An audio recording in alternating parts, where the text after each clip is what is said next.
The conference hall on Station Arcturus smelled like recycled fear and diplomatic desperation. I watched from my position near the back wall, my four sensory stalks twitching with anticipation. My name is Vornik, and in my 20 cycles serving as an observer for the Galactic Council, I had witnessed exactly 347 negotiations. Not one of them ended well for the species that came unprepared. Today's target, humanity. The humans had been a problem since they stumbled into our little corner of the universe 5 years ago. Too curious, too stubborn, too unwilling to accept that there were rules out here. Rules that had kept the peace for millennia. Ambassador Kelvin Rohr sat alone at the negotiating table. His species' typical brown hair slightly disheveled, his suit jacket hanging on the back of his chair. He looked almost bored. Across from him sat the Varaxian delegation, 3 of them, each standing nearly 8 feet tall, their exoskeletons gleaming under the station's harsh lighting. The lead negotiator, Thane Coralaxis, had personally overseen the annexation of 14 different species' territories. He did not lose negotiations, ever.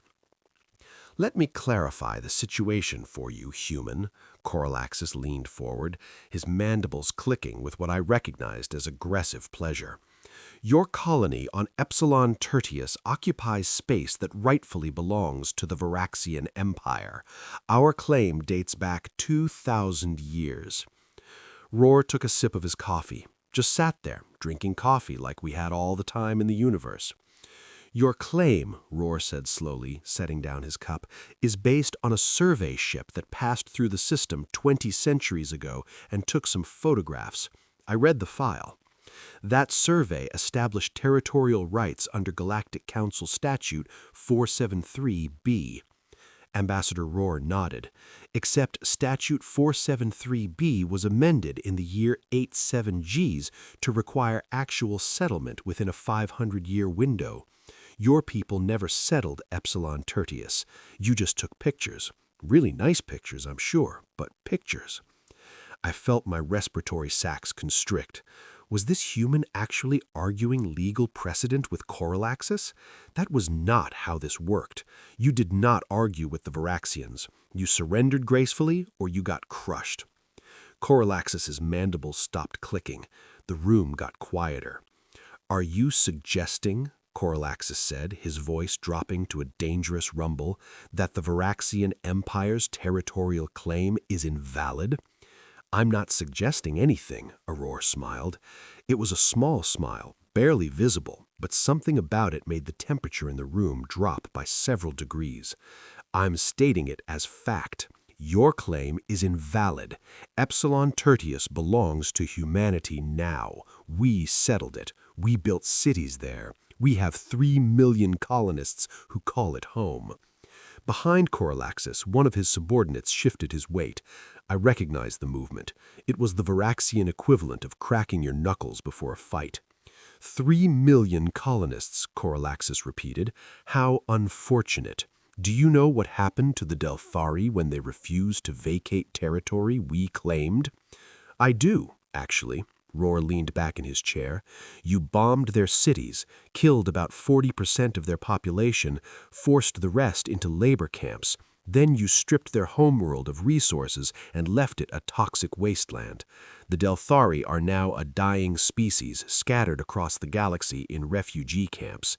Is that about right?" The accuracy of the summary seemed to surprise Coralaxis. Good. It surprised me, too. Humans were new here. They should not have had access to that kind of historical data yet. "The Delphari learned the price of defiance," Coralaxis said. "Perhaps humanity needs the same lesson." This was it, the threat. In 347 negotiations, this was the moment where the other species folded, where they realized that survival mattered more than pride, where they accepted whatever humiliating terms the Varaxians offered and slunk away with their dignity in tatters. Rohr's smile grew wider. Not by much, just a fraction, but I swear on my ancestral hive that the air in the room turned to ice. Every being present felt it. I watched 2 junior council observers actually take a step backward, their survival instincts screaming at them to get away from whatever was happening. "That's a threat," Roar said calmly. "You are threatening to commit genocide against my species unless we abandon our legally established colony. Just want to make sure I'm understanding correctly for the record." Call it what you wish, human. The Varaxian Empire has made its position clear. You have 30 standard days to evacuate Epsilon Tertius. If you refuse, we will remove your colonists by force. Roar nodded slowly. He picked up his coffee cup again, examined it, then set it back down without drinking. "Okay," he said. That was it. Just okay. Coralaxis's mandibles began clicking again, but slower now, uncertain. "You accept our terms?" "Oh no, absolutely not." Roar's smile never wavered. "I'm just saying, okay, I understand your position. You have threatened to murder 3 million human civilians unless we give you a planet you have no legal right to. I wanted to make sure I had that correct before I respond. Then respond, human." Roar stood up slowly, deliberately. He rolled his shoulders like he was working out tension, then buttoned his suit jacket with precise, careful movements. When he spoke, his voice was so quiet that every being in the room had to strain to hear him. In the Earth year 1938, there was a conference in a city called Munich. The leaders of several European nations met with a dictator named Adolf Schneider, who had been making territorial demands. The other leaders were terrified of war, so they gave him what he wanted. They thought they were choosing peace. They thought they were being reasonable.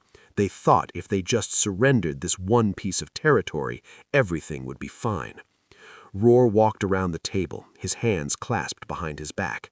He looked like he was giving a lecture to particularly slow students. 1 year later, that same dictator started a war that killed more than 70 million people. It lasted 6 years. It destroyed entire nations. It introduced horrors to human history that we are still dealing with centuries later. And do you know what the lesson was, Ambassador Coralaxis? Coralaxis said nothing. I could see the confusion in his posture. This was not how this worked. You did not argue with the Varaxians. You surrendered gracefully or you got crushed. "The lesson," Roar continued, "you cannot negotiate with bullies. You cannot appease aggressors. You cannot purchase peace by feeding other people to monsters. Eventually, someone has to stand up and say no. Someone has to draw a line and mean it." He stopped walking and turned to face Coralaxis directly. "I'm drawing that line right here, right now. Epsilon Tertius belongs to humanity. We will not evacuate. We will not surrender. We will not negotiate our citizens' lives away to satisfy your empire's territorial ambitions. If you want that planet, you will have to take it by force." The room erupted in shock, chittering, clicking, and humming. Council observers began frantically recording. This was unprecedented. Species did not refuse the Varaxians. They just did not. Coralaxis rose to his full height, towering over Roar by more than 2 feet. "You are condemning your species to war, human. The Varaxian Empire has a fleet of 6,000 warships. How many ships does humanity possess?" "Not enough," Roar admitted cheerfully. "We've got maybe 500 combat-capable vessels, and that's if we count the ones still in construction yards. Your military outclasses us in every measurable category. Bigger ships, better weapons, more experience. On paper, it's not even a contest. Then you're suicidal." "Maybe," Roar's smile finally faded. What replaced it was worse, much worse. His eyes went flat and cold, and when he spoke again, his voice carried no emotion whatsoever. "Or maybe we're just stubborn. See, here's what you don't understand about humans, Ambassador. We have this really inconvenient habit of fighting wars we can't win. We have a long documented history of looking at impossible odds and saying, 'Sure, why not? Let's give it a shot.'" He started counting on his fingers. The Battle of Thermopylae. 300 Spartans versus hundreds of thousands. They lost, but they hurt the enemy so badly that it changed the course of the war. The Battle of Britain, a tiny island nation standing alone against the most powerful military machine in Europe. Everyone said they'd fall in weeks. They held for months and eventually won the war. The Vietnam War, a small agricultural nation fighting the most technologically advanced military on Earth. Guess who won that one? Roar's smile returned, but there was no warmth in it now, none at all. We lose a lot of these fights, Coralaxis, not going to lie about that. We die by the millions, our cities burn, our children starve. But here's the thing about humans that you really need to understand before you start this war. We remember, we learn, we adapt, and we never, ever forgive. He pulled out a small data pad from his pocket and tossed it onto the table between them. That contains the complete military disposition of the human defense fleet. We were fighting because you killed our children, because you burned our cities, because you started this war thinking we were weak. And we will dedicate every resource, every ship, every human life to making absolutely certain that you never threaten anyone ever again. Caraxis's mandibles had stopped clicking entirely. He stood frozen, processing what he had just heard. That's a promise, by the way, Roar added. Not a threat, not a negotiating tactic, a promise. You start this war, and we will end your empire. Maybe not tomorrow, maybe not next year, but eventually, inevitably, because that's what humans do to people who hurt us. We obsess, we plan, we wait as long as we have to, and then we execute. The silence stretched out for nearly a full minute. I counted the seconds, my sensory stalks quivering with tension. This was the moment.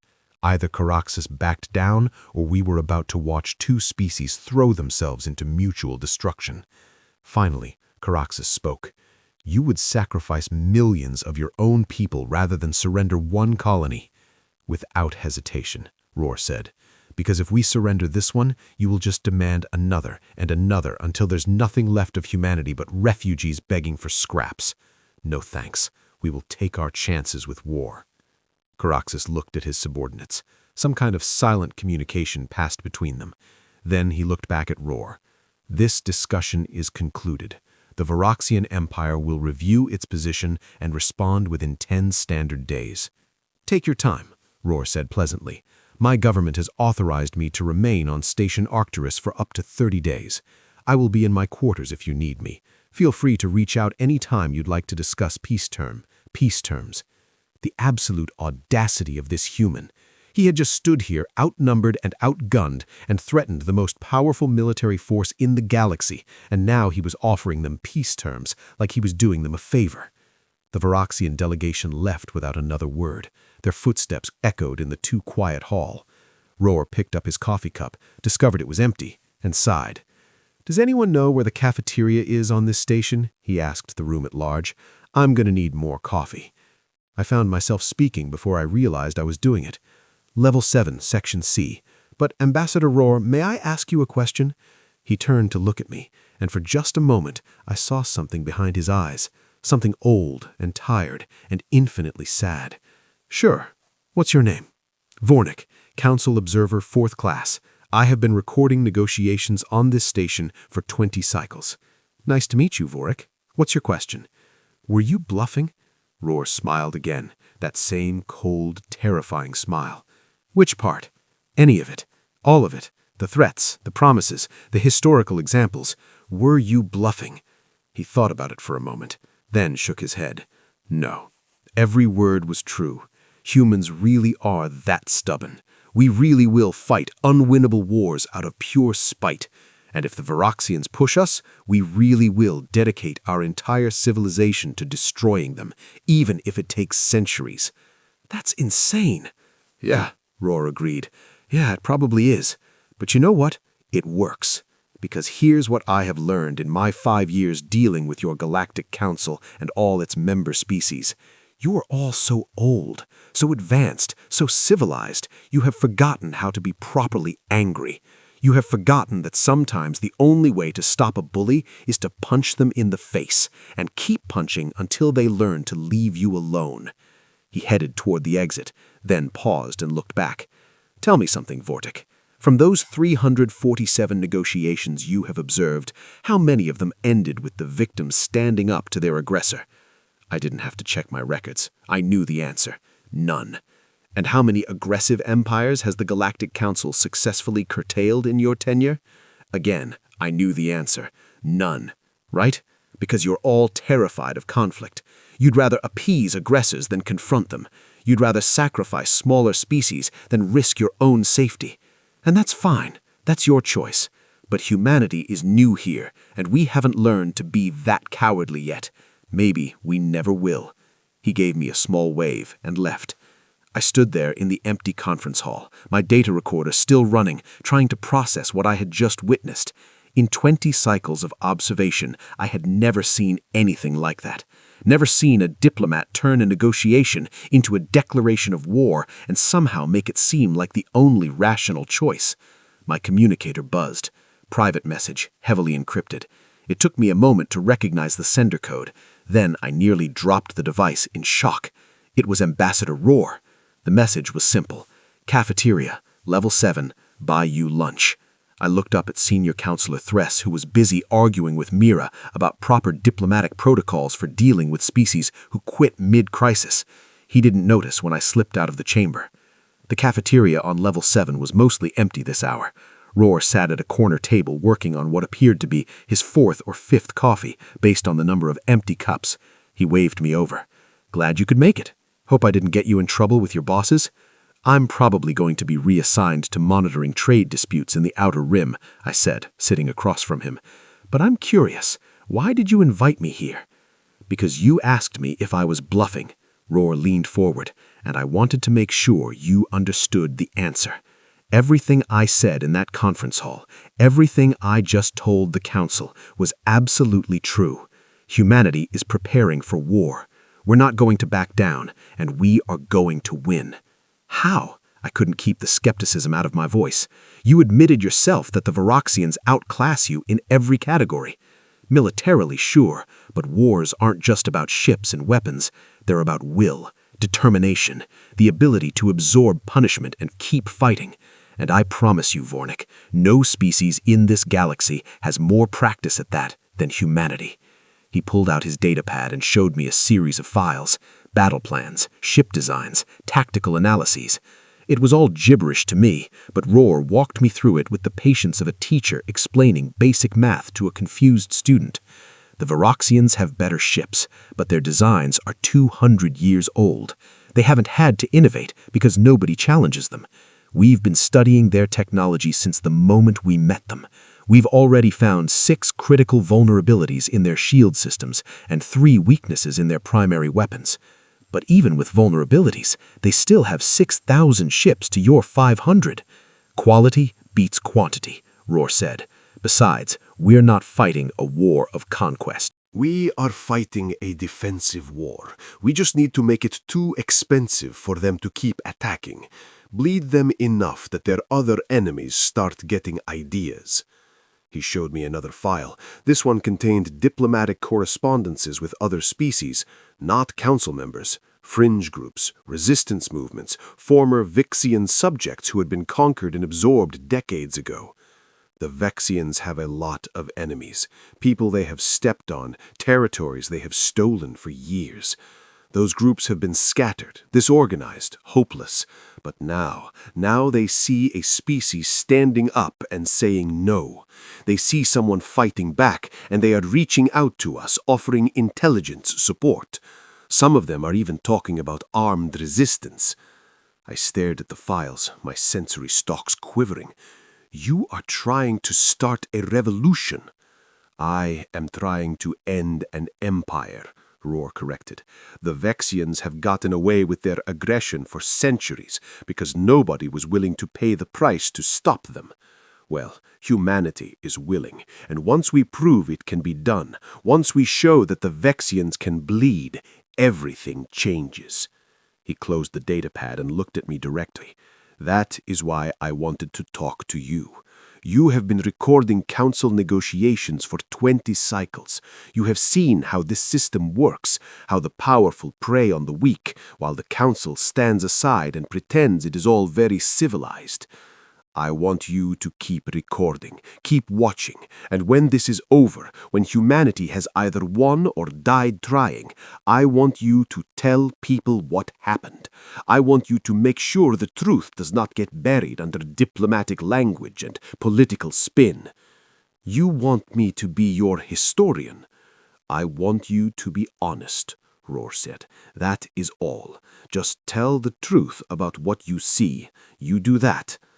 I should have said no, should have walked away and gone back to my safe, comfortable job recording meaningless negotiations, should have distanced myself from this insane human and his suicidal war. Instead, I found myself nodding. Yes, I can do that. Roar smiled, a real smile this time, warm and genuine. Thank you. That means more than you know. My communicator buzzed. Emergency alert. All council observers to report to command immediately. That's probably important, Roar said. Probably. I stood up. Ambassador Roar, one last question. What happens if you lose? What happens if the Vexians crush your fleet and destroy your colonies? The warmth left his eyes. That cold, flat expression returned. Then every human ship will retreat to Earth. We will fortify our home system with everything we have. And when the Vexians come, we will fight them in our asteroid belts, on our moons, in orbit around our home world, and if necessary, on the surface of Earth itself. We will make them pay for every meter of space with blood and ships and time. And eventually they will win. They will break through our defenses and occupy our planet. He paused, his smile turning dark. And then, Vornik, we will show them what happens when you conquer a species that has perfected guerrilla warfare, insurgent tactics, and terrorism over thousands of years of fighting each other. We will make their occupation so costly, so brutal, so utterly exhausting that they will wish they had never heard of humanity. We will fight them for decades if we have to, generations, however long it takes to convince them that the price of holding Earth is greater than the value of possessing it. That is horrifying. Yes, Roar agreed quietly. Yes, it is, but it is also effective, because the Vexians are not prepared for that kind of war. They are used to species who surrender gracefully, who accept their place, who understand when they are beaten. Humans do not understand. We do not have a cultural concept of accepting defeat. We just have varying degrees of spite and stubbornness. He finished his coffee and stood up. Anyway, you should probably get to command before your supervisors panic.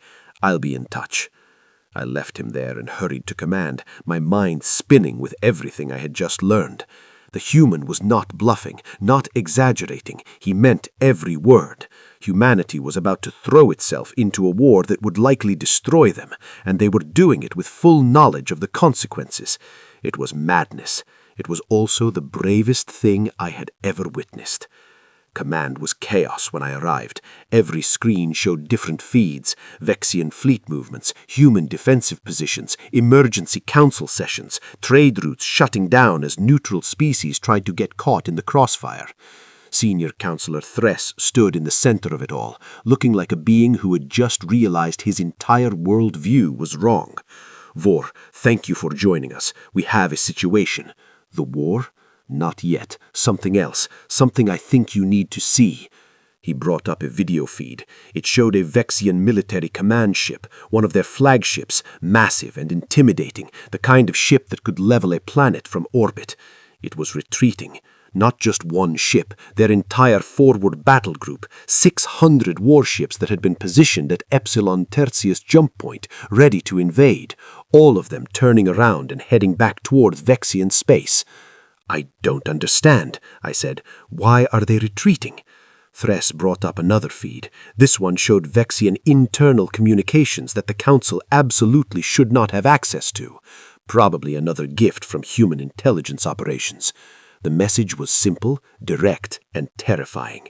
It was a recording from Kelvin Rohr, personally addressed to Thane Coraxis, and it contained detailed information on every Vexian military installation, every supply depot, every strategic asset within 20 light-years of human space, ship positions, defensive capabilities, command structures, everything. But that wasn't the terrifying part. The terrifying part was what came next. Rohr calmly explained that if the Vexian fleet moved against Epsilon Tertius, humanity would not just defend, they would attack. They would send every available ship straight into Vexian territory and begin systematically destroying military targets. Not colonies, not civilian populations, but every military installation they could reach before the Vexian fleet could return to defend them. It was a hostage negotiation on a galactic scale. Attack us and we will burn down your military infrastructure. The Vexians were retreating because they realized that winning at Epsilon Tertius would cost them their ability to project power anywhere else. They would gain one colony and lose the military capacity to defend their empire from all the other species who hated them. Rohr had turned a defensive war into a strategic checkmate without firing a single shot. How did they get this intelligence? Mira demanded. This level of detail should be impossible for a species with their limited reconnaissance capabilities. They probably bought it, Thress said wearily. Remember all those former Vexian subjects Rohr has been talking to? I'd bet my entire pension that some of them used to work in Vexian military intelligence. Humans didn't gather this data themselves. They just asked the right people and paid the right price. We all watched the Vexian fleet continue its retreat, watched decades of aggressive territorial expansion grind to a halt because one species finally called their bluff. "This changes everything," Rin whispered. He was right. It did change everything, because now every species in the galaxy knew that the Vexians could be stopped, that their military might was not infinite, that all you needed was intelligence, courage, and a complete willingness to commit suicidal strategic oblivion if necessary. My communicator buzzed one more time. Another message from Rohr. War averted. For now. Drinks. I looked up at Senior Counselor Thress, who was staring at the retreating Vexian fleet like it might turn around. "Permission to take a personal day, Senior Counselor?" He waved me away without looking. "Go document everything. Apparently that's going to be important." I found Rohr in the same cafeteria, same table, same endless supply of coffee. "They retreated," I said. "Yup." "You threatened to burn down their military infrastructure?" "Yup." "Would you actually have done it?" Rohr thought about it for a moment, then nodded. "Absolutely. Would have lost most of our fleet doing it, but we would have crippled their ability to wage war for at least a decade. Sometimes the threat is enough. Sometimes you have to follow through. The trick is making sure they believe you're crazy enough to actually do it." "Are you crazy enough?" He smiled, that warm, genuine smile again. "Probably. But that's what makes me good at this job. You can't bluff someone if you're not willing to go all in. The Vexians looked at humanity and tried to calculate whether we would really sacrifice everything over one colony, and they realized that yes, we absolutely would. That's not a bluff. That's just who we are." I sat there processing everything that had happened over the past 2 days. A species barely a decade into galactic politics had faced down a 2,000-year-old empire and won without firing a shot.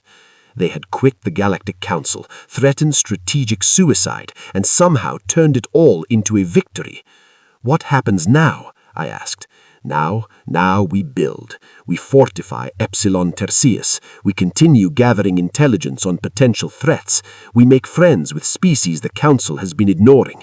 And we wait for the next crisis, because there is always a next crisis. He pulled out his datapad one more time and slid it across the cable to me.